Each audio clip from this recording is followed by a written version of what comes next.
What's up, guys? Nito here, and welcome back. So I want to show you a new build that I've been playing, and this has definitely been probably the strongest build I've played in PoE2 so far. And it is actually a Elemental Expression Invoker.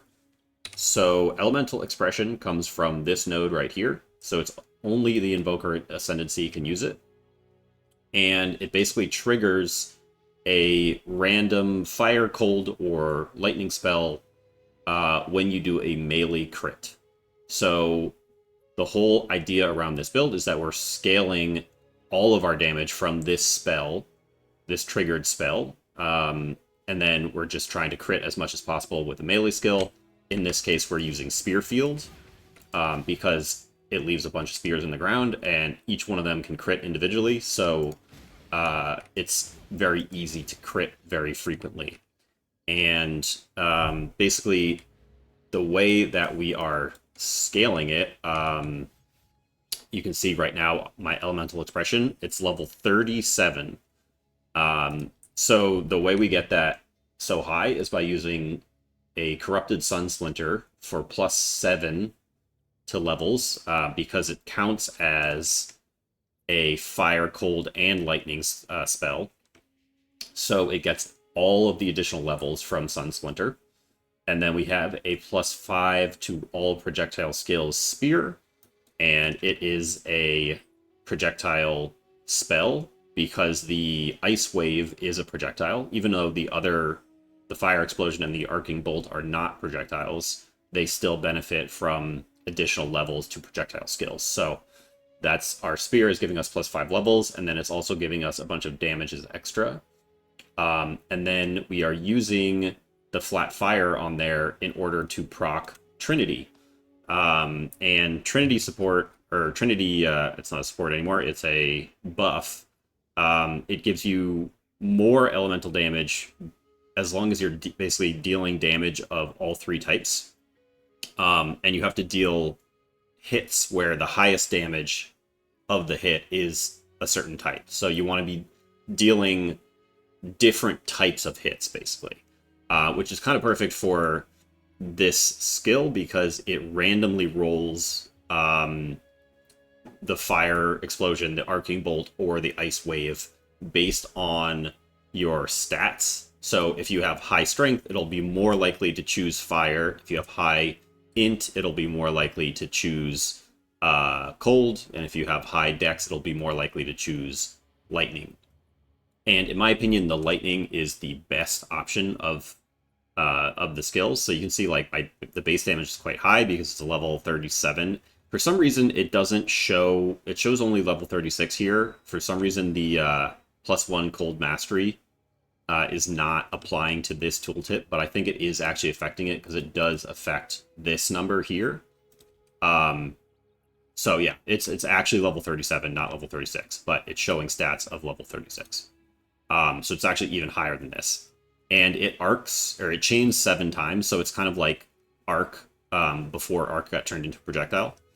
And it's like almost instant, so it feels really good for clearing, basically. The most of the time we're doing either arcing bolt or ice wave because we have our more dex and int than we do strength. So it's usually going to pick one of these two. So that's where we're kind of getting our lightning damage and our cold damage from LE expression. And then because we have a bunch of fire damage on our spear, that's the spear field is going to be proccing fire for our Trinity. And you can see that my Trinity is also level 30. So Trinity gets all of these extra levels as well, because the cool thing about this shield is that it specifies all cold skills, all fire skills, and all lightning skills. It doesn't say attacks, it doesn't say spells. So it applies to buffs as well, like Trinity. And Trinity scales very well with levels, because this 8% more damage goes up, and then you also generate more resonance as well. So it's really good. And then I'm also using the +3 level support on there as well. So yeah, it's pretty strong. And I'm just going to jump into a map and kind of show you what it looks like. And let's see here.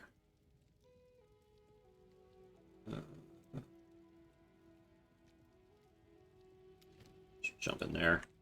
So I've pretty much just been running lots of pretty juiced up maps. This character is tanky enough that it can kind of like do pretty much any map mods without really looking.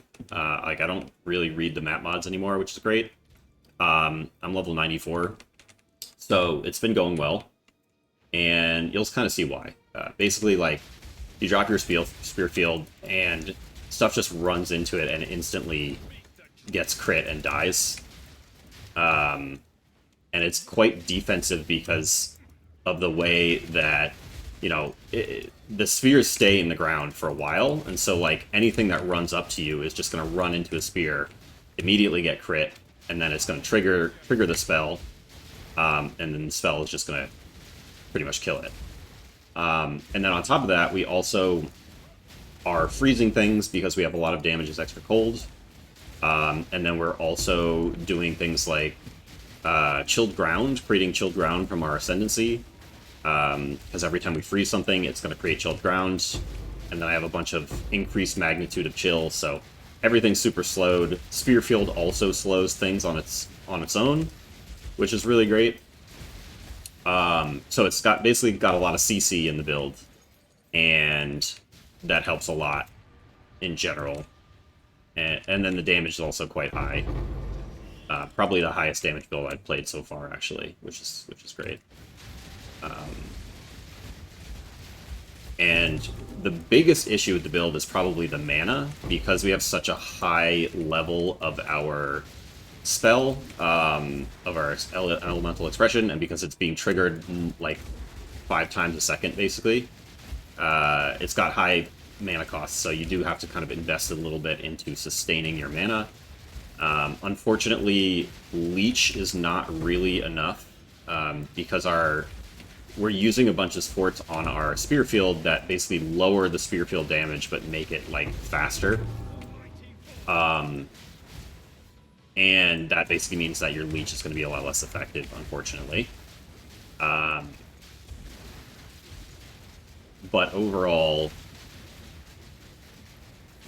it's been a great build to play. I don't know what's going on with the porting right now. It's lagging a bit.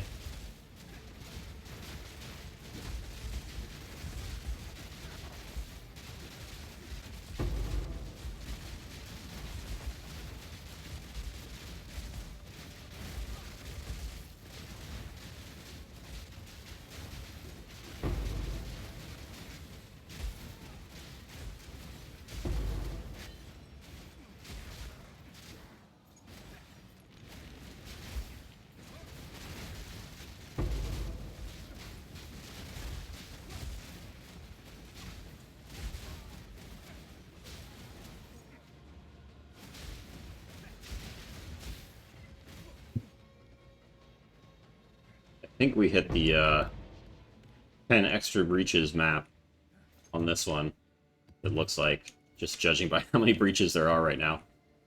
So I probably won't do all of them, but you kind of get the idea from that. We'll do one more. But yeah, you basically just like leave spears all over the place, and then as mobs are spawning in, they just immediately hit a spear, and they just immediately get popped.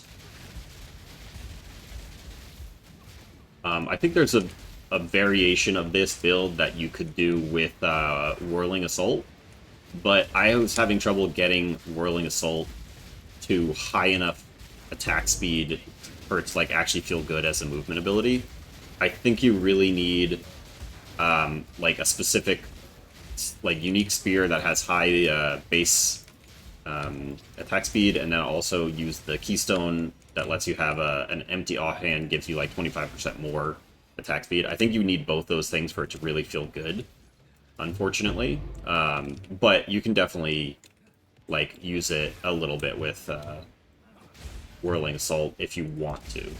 I think Spearfield is just like the better option overall. The other thing is you'll notice that I have charges generating, and that's because we're using the Hateforge gloves, and then we have charge regulation, which is giving us 26% more crit chance while you have a power charge, 20% more defenses while you have an endurance charge, and 15% more skill speed while you have a frenzy charge. Because we don't really care about rage on this build, because rage only gives you more attack damage, and we're doing all of our damage from the spell, but we're still doing a melee attack. Like, we can use rage generation on our melee attack. It'll give us, once we hit max rage, the Rage Forge gloves, or sorry, the Hate Forge gloves, will give you 2 random charges on reaching max rage, and then delete all your rage. So it's a really nice way to get some extra, bonus defense, bonus attack speed, and extra crit chance as well. Which is perfect for this build because you want as high crit chance as possible, because you can only proc LA Expression on a crit. So it's basically kind of like cast on crit, except you don't need to generate energy or anything. It just always triggers, as long as it's not on cooldown. There's like a 0.25 second cooldown or something like that, which I'm lowering a bit as well. So bossing, you just drop your sigil, and then you just, go to town on the boss. So there it is. Yeah, that's what it looks like currently. So to continue kind of going over some of the gear. So, yeah, the spear, plus 5 proj, damage as extra cold, and you want some fire on there. And attack speed helps as well. And then we have the shield for all of those extra plus levels. Hate Forge gloves for the rage turning into charges, which is really powerful. And you do want to try to get a minus max rage pair of gloves, because that means you'll hit your max rage sooner, and then you'll generate more charges, basically.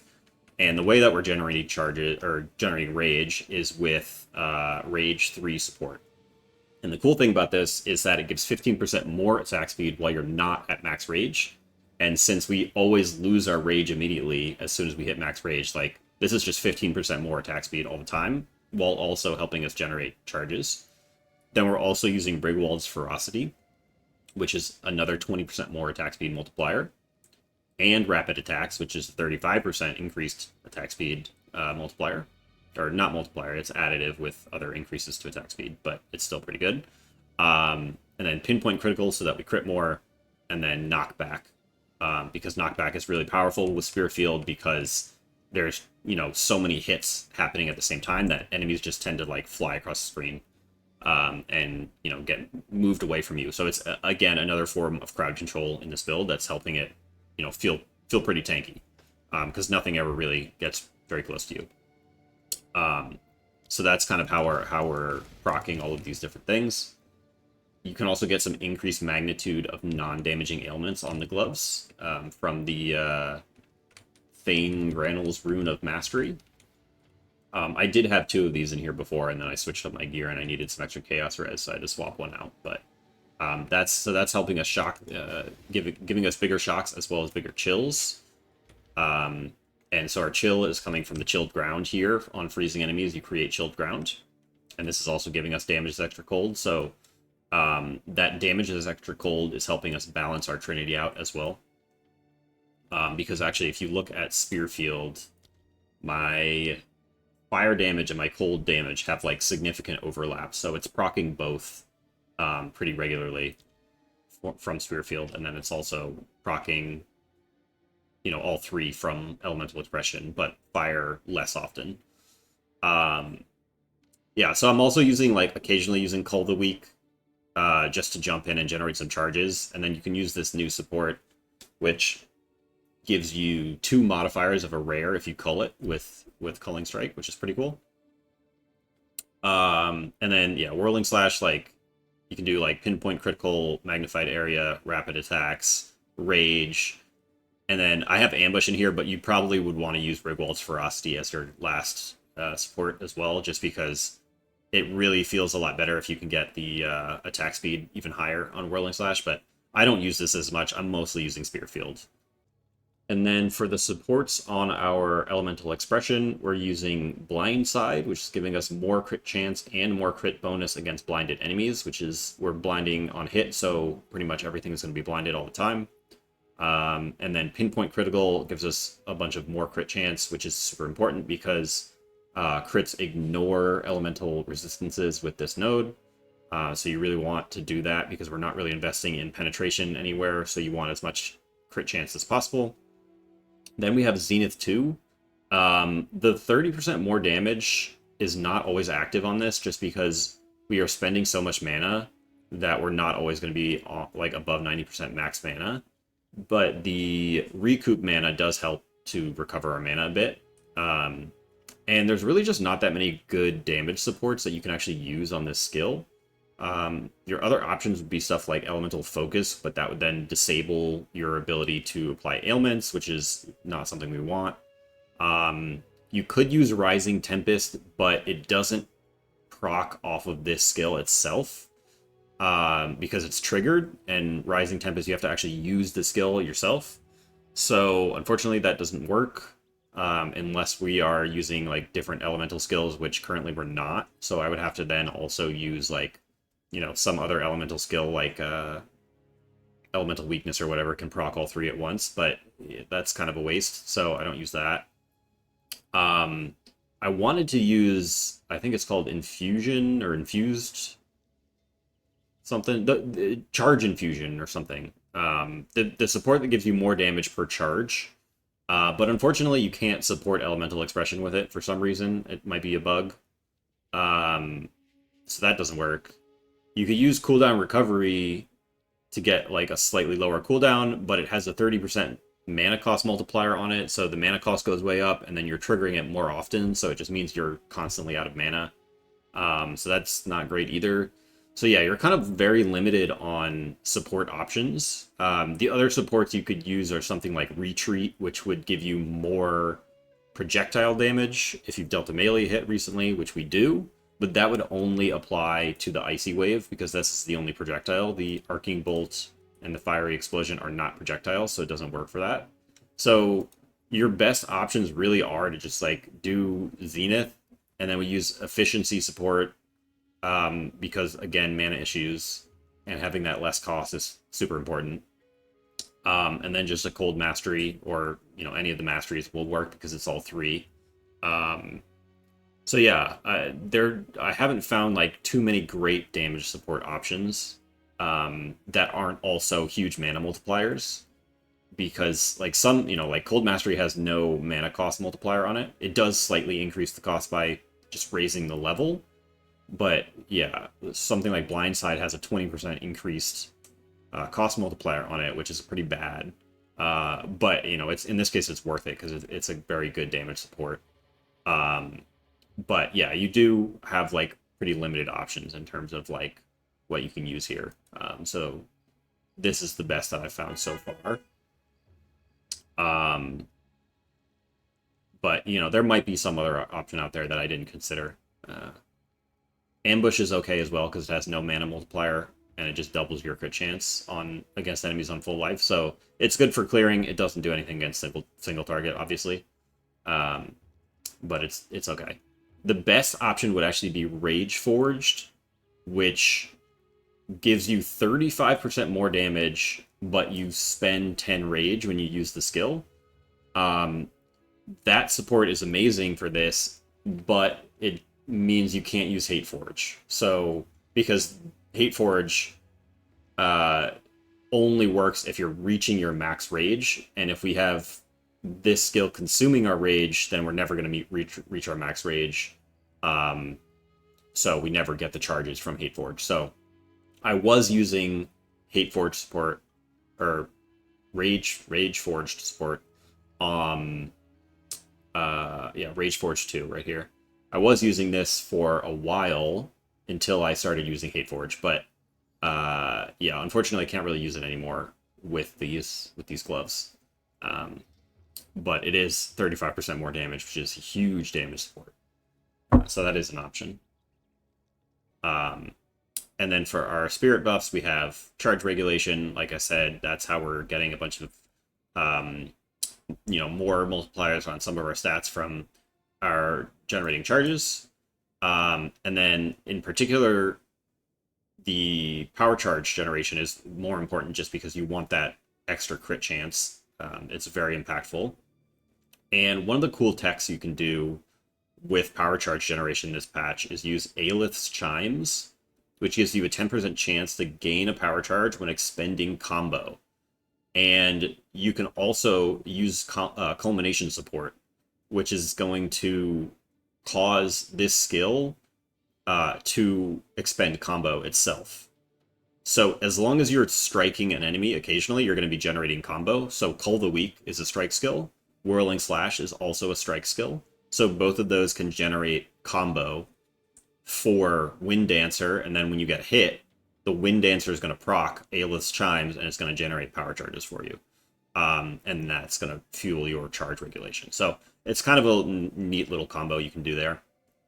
And then the other sports we have on here are Blind, Pinpoint Critical, Cold Exposure, which exposure is not super important on this build because this node, which is required when you're taking Elemental Expression, makes critical hits ignore enemy monster Ele res, so you don't really need to reduce elemental res or penetrate elemental res very much. But, if you don't crit for whatever reason, like if you don't have capped crit, you can still apply an exposure occasionally if you get hit.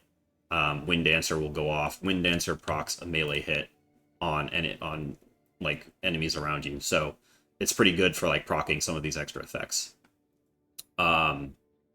So yeah, that's the Wind Dancer setup. Trinity with Utherid's Exodus, which gives +3 levels, and then Ghost Dance with Compressed Duration. And we're getting a bunch of extra spirit in order to run all that. We're getting a bunch of extra spirit from Lead Me Through Grace, which gives us spirit from our body armor. So currently our body armor is a Falconer's Jacket because it gives 5% increased movement speed, and who doesn't want that? With tier 1, tier 2, tier 2 on the evasion energy shield stuff. So pretty good, not like insane, but pretty decent. And then just some res and faster start of recharge on there as well. I also crafted this helmet, which is quite high energy shield and a bit of res. And that is useful for Subterfuge Mask, which gives you extra evasion based on the energy shield on your helmet. So I'm getting over 1,000 evasion from this 500 plus ES helmet, which is pretty nice. For the rest of the gear, it's mostly just res, life. The rings, you really want increased mana regen on there.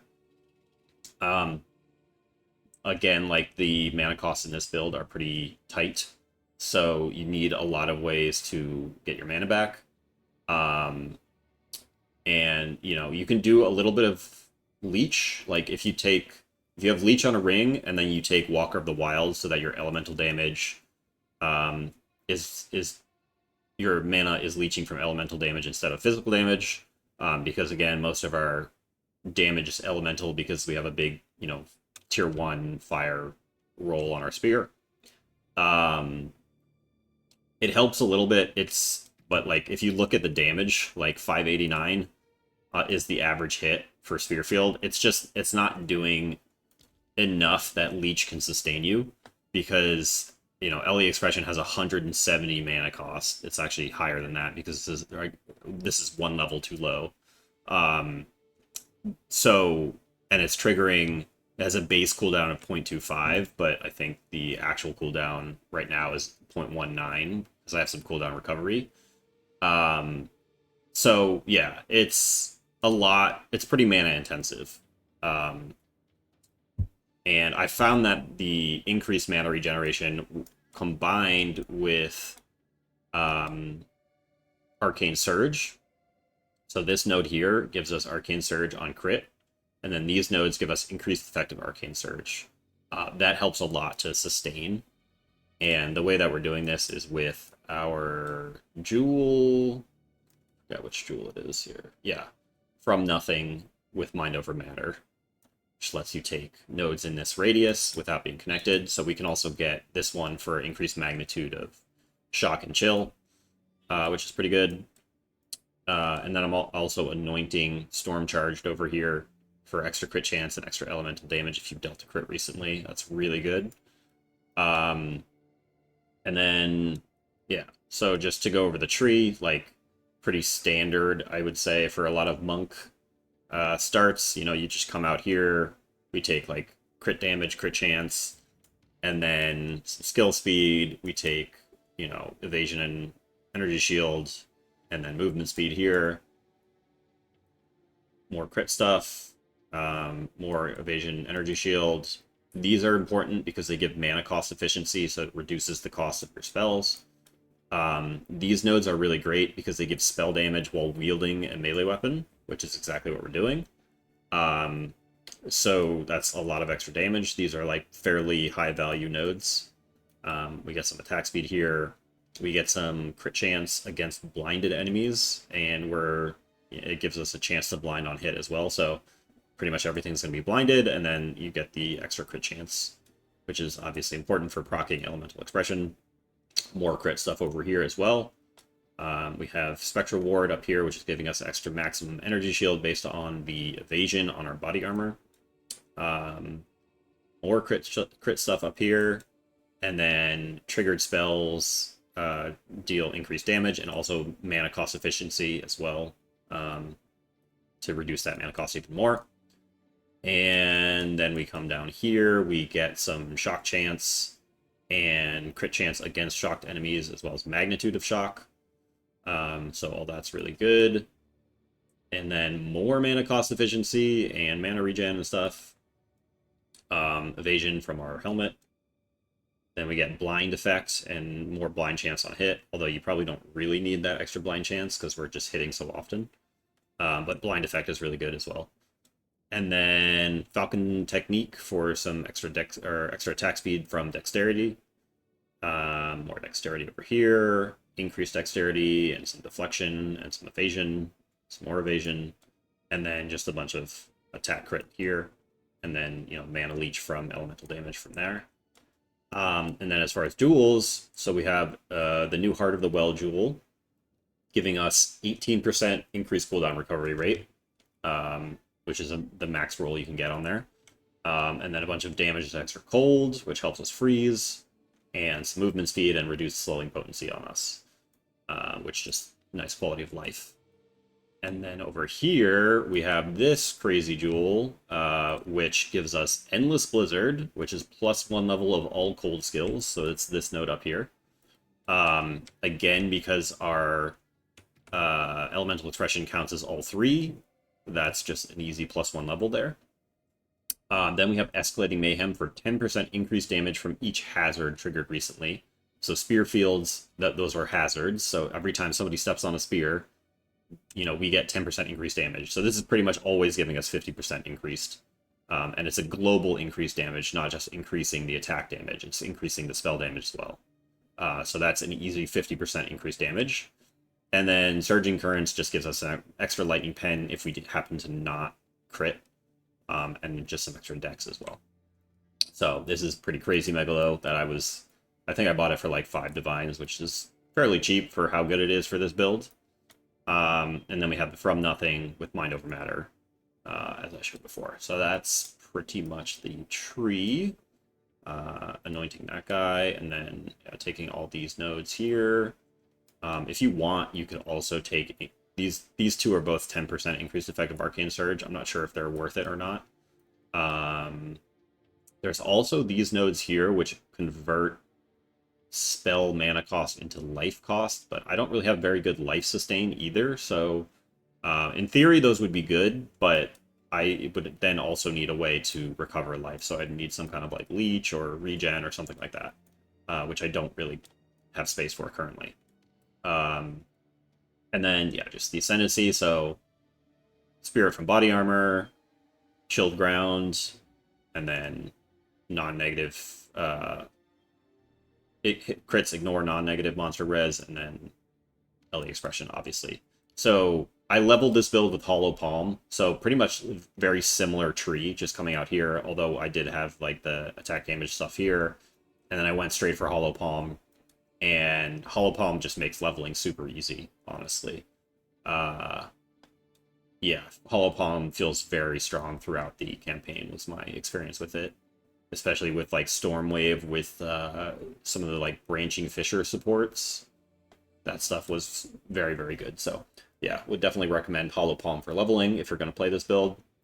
Then I think I switched over to Elemental Expression around like level 60 or 65. Pretty much you need at least level 55 to start using Sun Splinter, and it like the damage is really terrible until you like get Sun Splinter and like a +4 or +5 spear. You'll notice like the damage is pretty bad without all those extra levels. But once you get that stuff rolling, then it starts to feel really good. And then yeah, Amulet, I think I forgot to mention, also has +3 spell levels on there as well. And then just a bunch of defensive stats, increased evasion, increased energy shield, plus flat energy shield, and then some crit bonus. And then, you know, belt and boots are pretty straightforward. It's just res and movement speed. Some mana on the boost is also helpful. Some mana on the belt as well. I have like 1,000 mana as my mana pool, and I would love to get like a little bit more mana because I think it would help. But yeah, I mean, that's pretty much the build. Oh, we're also using the power charge generation charm. I don't really know. I don't think it's really necessary, but I just have it in there anyways. And then thawing charm if I get frozen.